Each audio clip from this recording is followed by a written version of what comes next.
All right, let's talk about Dillon Gabriel of the Cleveland Browns, a quarterback who, was a third-round pick, and I think that expectations have gotten very weird for him this season, obviously, with, the Shitter Sanders getting drafted behind him. Also, it seems that the coaching staff liked him enough to spend a third-round pick on him, which was higher than people thought he would go.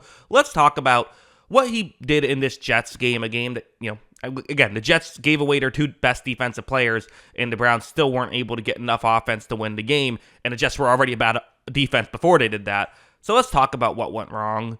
First, we can talk about what went right. There were some good plays here from Dillon Gabriel and from the Cleveland Browns. So you have this one. It's a zone coverage concept. Gabriel's going to run the play action, roll out towards the bottom of the screen. You have David Njoku, the tight end, going to try and get into a gap in coverage. Gabriel takes a snap. This play works. The play action certainly works there for Cleveland. You see Njoku is open, although, again, not the easiest throw for a left-handed quarterback to make because it is going to the right. Like, that's not the easiest play to operate right here. But Gabriel is able to make a bit of a tough throw. Njoku gets into the end zone for a touchdown. Definitely not the high degree of difficulty play that you want to see as, like, your highlight or anything. But, this is why the coaching staff liked Gabriel in preseason, was he could run the offense effectively. This is why he won the backup job, which turned into the starting job. However, going over to a play like this is not what you like about someone like Dillon Gabriel. So it's going to be a play action rollout towards the bottom of the screen. You see Jerry Jeudy is going to run a route that's also going to go in that direction. Gabriel takes a snap, and it's worth noting, he's going to have to throw this off balance. He is. So it will not be the easiest throw in the world for him to make, but ultimately, in the NFL, you don't get to just have a clean pocket and have your feet planted every single throw. You're going to have to make some tough throws at times. And here, this is just an uncompetitive ball to an open receiver on 2nd down and 9. I think that was my biggest surprise with this game, was just how inaccurate we saw from Dillon Gabriel. One of his strengths is his accuracy. Well, it certainly was not that in this game. I mean, you had this one on 2nd down and 18, just an underneath route. Maybe he thought, or a short route, I should say. Maybe he thought that his receiver was running a different route. I don't know, but still not a great throw. That one might have been tipped. I couldn't tell if that was tipped or if it just held in his, kind of got caught in his hand. I don't know. This one, a screen pass, and Gabriel just sails it high, much to the chagrin of 83 right there for Cleveland, who, I mean, there was a lot of room to run in front had Gabriel just done the easy part, throw it down the field. So, yeah. That just can't happen, and this is the kind of stuff that'll lose you the job, because again, for Gabriel, I think you look at this if you're Cleveland, and you're not like, can this guy be a high-end starter, because he doesn't have the athleticism, he doesn't give you stuff after the play. I mean, he gives you a little. His running ability was a bit of a factor at times in this game. So like this one, it's a 3rd down and 4. Dillon Gabriel takes a snap, doesn't love what he sees down the field, but you see the edge rusher here for the Jets,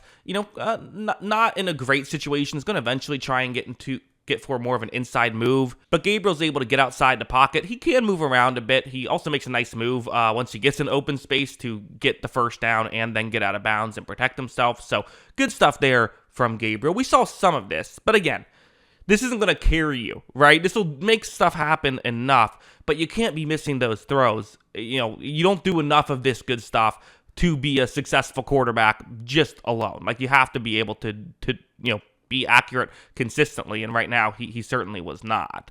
Although going over to something like this, it is not fair to say that Dillon Gabriel was the problem with the Cleveland Browns offense. Again, we saw Joe Flacco look kind of like he was completely washed up when he was the starting quarterback here. He goes to Cincinnati, and again, it remains to be seen on how good he is, but he certainly doesn't look completely washed up.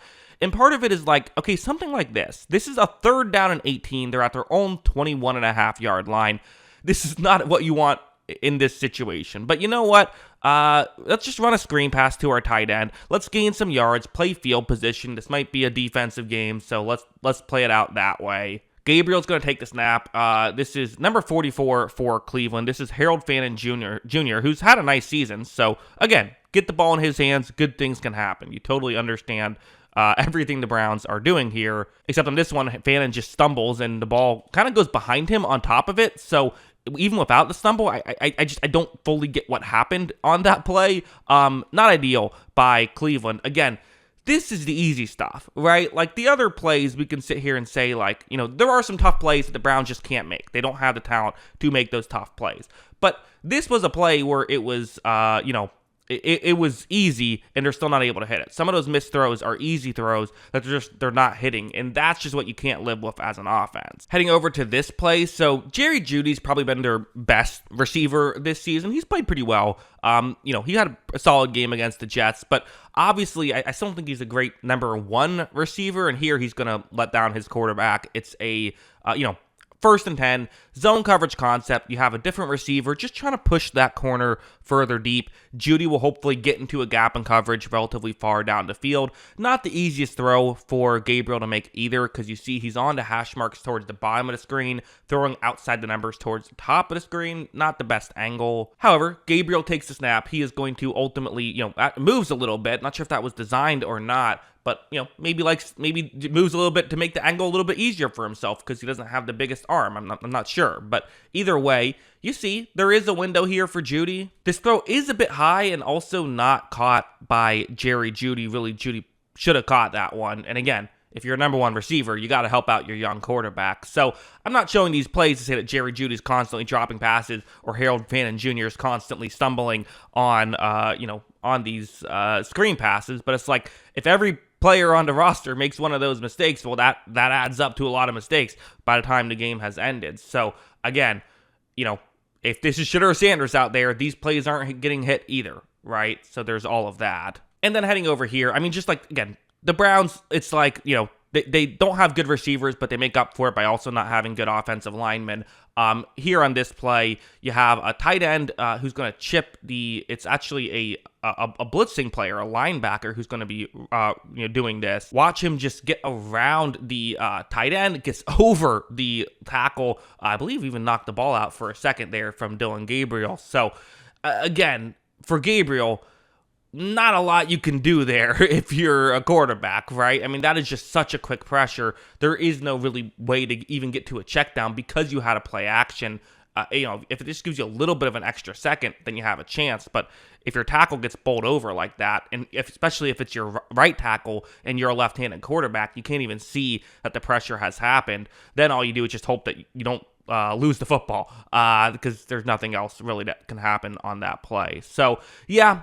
Again, Gabriel can't miss these throws. If you view this as a tryout for, being in the league for a while, you got to be able to make sure you make those throws. But this is just a bad offense, and Gabriel's not going to have a great statistical day this season, I don't think. Is it time to put Shedeur Sanders in?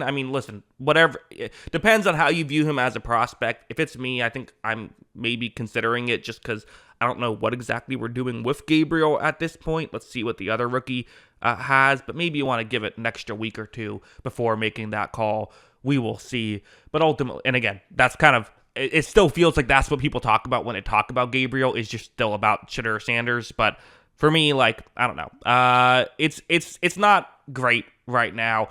Gabriel playing not the worst football in the league. It's not like you have to get rid of him or anything, but I don't see anything other than a backup right now when I watch him play. Maybe that'll change, but that's what I see right now.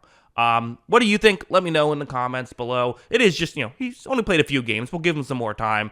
But yeah, those are my thoughts. What are yours? Let me know in the comments below. Always love hearing from you. And of course, as always, thanks for watching.